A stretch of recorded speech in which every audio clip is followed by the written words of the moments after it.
नाजरीन, इस वक्त हमारे साथ वार्ड नंबर 22 के जनता दल सेकुलर के उम्मीदवार मिर्ज़ा काजिम बेग मौजूद हैं। मिर्ज़ा काजिम बेग साहब साबिक़ कारपोरेटर और साबिक़ चेयरमैन होने के अलावा एक मिली फ़िक्र रखने वाले क़ायद की हैसियत से पहचाने जाते हैं। आइए उनसे गुफ्तगू करते हैं। आज के जो 3 सवाल हमने इस प्रोग्राम के लिए तय किए हैं उसके मुताबिक उनसे गुफ्तगू करेंगे कि काजिम बेग साहब, आपका इस प्रोग्राम में इस्तकबाल है। शुक्रिया। सबसे पहले हमारे नाजरीन को ये बताएं कि कारपोरेशन इलेक्शन में बहुत सारे वादे किए जा रहे हैं। ऐसा लग रहा है कि सारे मसाइल हल कर दिए जाएंगे, लेकिन ये मुमकिन नहीं है। आप अगर कारपोरेटर मुंतखब होते हैं वार्ड नंबर 22 से, तो तरजीही बुनियाद पर किन मसाइल को हल करने के लिए आप प्रेफरेंस देंगे? क्या आपके अज़ाइम हैं? अस्सलाम वालेकुम। मैं हल्का नंबर 22 के बाशऊर व मोजिस वोटर हजरात से हजरात के सामने बताना चाहता हूँ कि बहैसियत सीनियर कॉर्पोरेटर होने के सबसे पहली मेरी जो ऑब्लिगेटिव बुनियादी जिम्मेदारी है वो आपको आपके बुनियादी मसाइल 100% पहुँचाना, और इंशाअल्लाह ये सफाई और रोडों का मामला 3 से 6 महीने के अंदर हल्का नंबर 22 के जो मसाइल हैं ये इसको मैं 3 से 6 महीने के अंदर ख़त्म करने का वादा करता हूँ। साथ ही साथ बहैसियत सीनियर कॉर्पोरेटर मेरा ये अज़्म है और अज़ाइम है कि गुलबर्गा शहर में जो अनऑथराइज कॉलोनीज़ हैं उनको रेगुलराइज कराना बहुत ही ज़रूरी है, वरना ये घरों पर सेक्शन 322 के तहत एक्शन में अगर गवर्नमेंट आती है तो जो है ना ये घरों को डिसमेंटल भी किया जा सकता है। दूसरी बात, मिली काउंसिल, मुस्लिम पर्सनल लॉ बोर्ड और बड़े बड़े उलमाओं के बयानात आ रहे हैं कि मसाजिद के डॉक्यूमेंट को अपडेट किया जाए, मसाजिद के यानी प्रॉपर्टीज को अपडेट किया जाए। मैं प्रियोरिटी बेसिस पर बहैसियत मुसलमान, बहैसियत सीनियर कॉर्पोरेटर, जैसा कि सरमद साहब बताए, एक मिली फिक्र रखने वाले, मैं ये जो अल्लाह के घर हैं, हमारी इबादत गाह हैं, उनके डॉक्यूमेंट को अपडेट करके तहफ़्फ़ुज़ कराने की कोशिश करूंगा। तीसरी चीज़, कोरोना वबा की तरफ से जो माली बहरान हुआ है, तरह तरह से हुकूमतें अवाम को फ़ायदा पहुंचाने की कोशिश की हैं, लेकिन यहाँ के रेसिडेंट मुकामी लोगों को मैंने एक मुहिम छेड़ी है कि उनका प्रॉपर्टी टैक्स और ट्रेड लाइसेंस फीस कम से कम 1 साल की माफ़ कराने की कोशिश करूँगा। चौथी चीज़ जो सबसे अहम है वो ये है कि हम बुनियादी मसाइल को हल करने के लिए दिन और रात एक कर देंगे। ये हमारी तारीख है कि हमने सबसे ज़्यादा प्रेफरेंस अगर दिया है तो सफाई को दिया है। मोमिनपुरा यानी हमारे इस्लामी नुक्ते नज़र से तहारत, पाकी, सफाई आधा ईमान है, लेकिन हम हल्के नंबर 22 में जब जा रहे हैं देख रहे हैं कि सफाई का कोई निज़ाम नहीं है। इंशाअल्लाह अगर आप मुझे मुंतखब करते हैं तो 8 से 15 दिन में ये सफाई का मसाइल हल हो जाएंगे। जी, आपने जो अनऑथराइज कॉलोनी की बात की उसका ताल्लुक़ तो वार्ड नंबर 22 से नहीं है, और वार्ड नंबर 22 चूँकि गुंजान आबादी है, वहाँ पे रोड वाइंडिंग भी नहीं की जा सकती, लेकिन ड्रेन्स जो है उनको सही तौर पर बनाया जा सकता है। तो वार्ड नंबर 22 में नालियों की हालत बहुत ख़राब है, तो इस सिलसिले में आप क्या उसको उनका डिज़ाइन चेंज कर रहे हैं या फिर उनको पानी के सही बहाव की तरह बनाने वाली नालियाँ बनाने के लिए कोई प्रोग्राम रखते हैं क्या? मैंने अपने मैनिफेस्टो में इस बात का ऐलान किया है कि सैनिटेशन बहुत ज़रूरी है, साफ सफाई रहना रखना बहुत ज़रूरी है। नालियों के डिज़ाइन जो हैं लेवल मेंटेन नहीं करने की वजह से और ये जो स्लैब ऑब्स्ट्रक्शंस हैं पाइपलाइन के नीचे से, उसकी वजह से पानी भी कंटामिनेट हो रहा है। नीचे स्लैब है, वो नीचे पानी पाइपों में जा रहा है, वो फिर डिस्ट्रीब्यूट हो रहा है, कंटामिनेशन हो रहा है, गंदा पानी इस्तेमाल में आ रहा है और वो पाइपों की वजह से ब्लॉक होकर नालियां ओवरफ्लो हो रही हैं। इसके लिए मैंने कोशिश ये ज़रूर करूँगा कि नए जो है ना सिस्टम से नालियों को, मेन नालियों को अगर हम ये करते हैं रोड क्रॉसिंग की जगह जहाँ पाइपलाइन आ रही, तो ये मसला शायद बहुत जल्दी हल हो सकता है।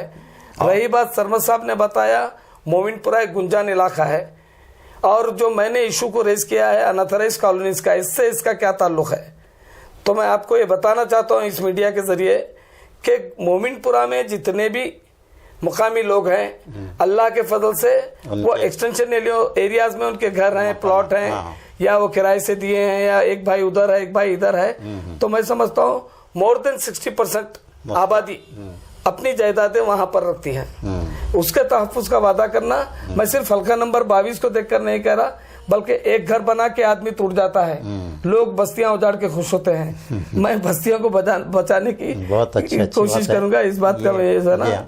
तो आपने नालियों के बारे में बहुत अच्छी बात बताई। पहले ही मोमिनपुरा में सड़कें बहुत कम हैं, गलियां हैं, तो उसमें स्लैब ऐसे बनाए जा रहे हैं कि उस पर से कोई गाड़ी उबूर होकर जा ही नहीं सकती। तो ये इस तरह का, और पानी पूरा घरों में दाखिल हो रहा है। तो ये बहुत अहम हिफ्ज़ान सेहत का मसला, इससे डेंगू मलेरिया जैसे बीमारियां फैल रही हैं सफाई ना होने से।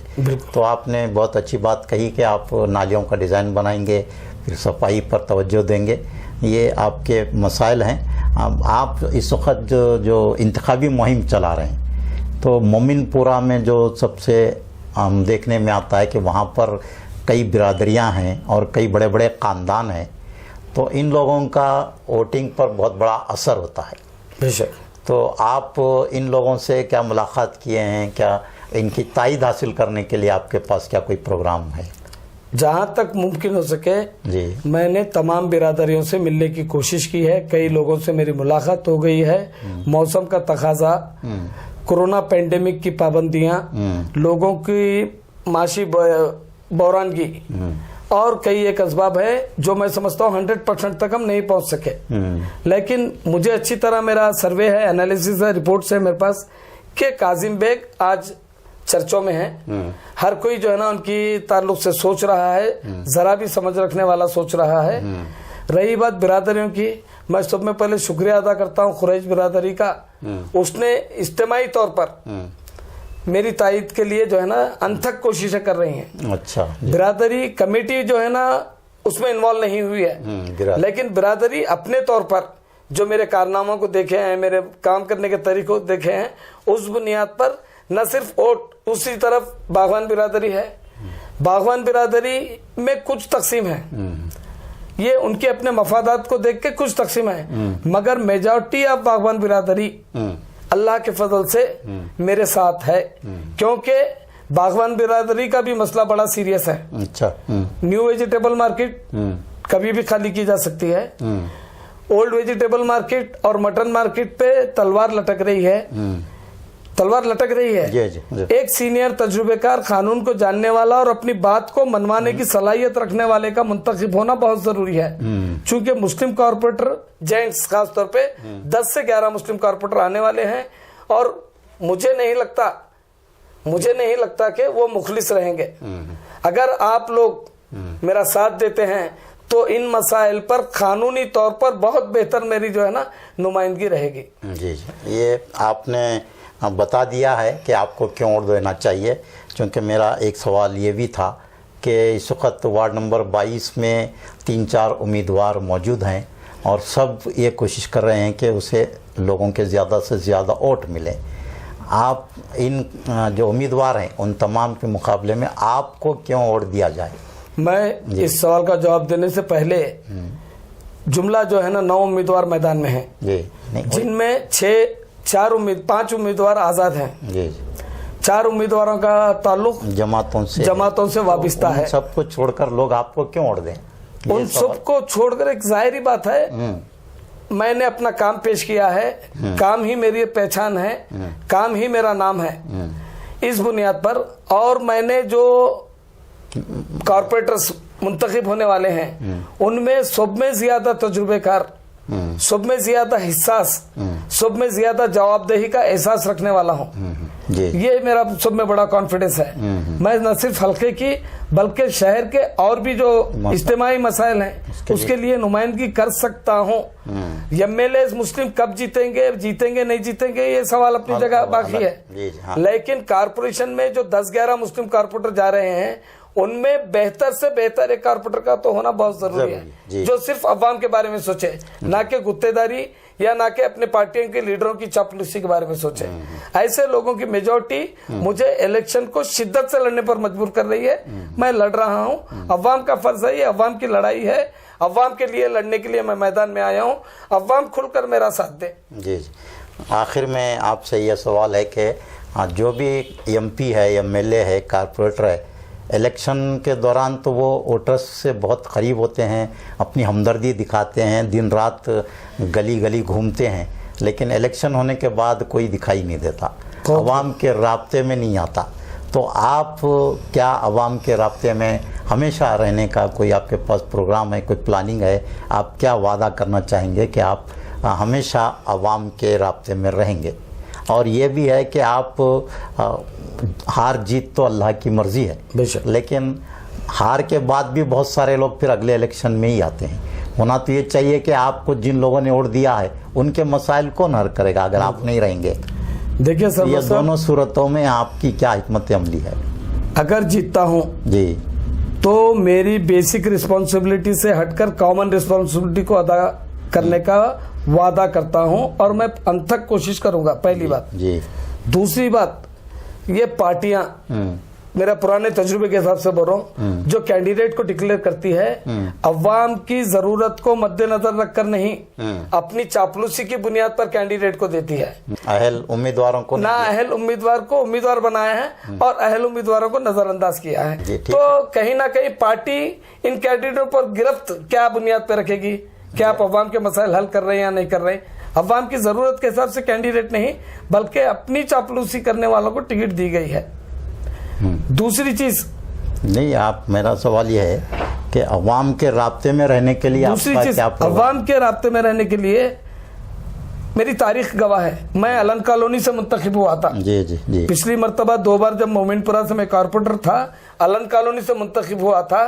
हल्का नंबर 24 जो आज 22 नंबर को अटैच हुआ है, कोई 2 वोटर, 1 वोटर भी आकर अगर ये कहे कि काजिम बेग हमको नहीं मिलते थे, हमको अलन कॉलोनी जाना पड़ा, 1 वोटर 10 साल में अपने मसाइल को लेकर एक बार भी अगर कारपोरेशन के मसाइल को लेकर मेरे घर पर अलन कॉलोनी आया है, तो आप एक भी वोट मुझे देने की जरूरत नहीं है, पहली चीज।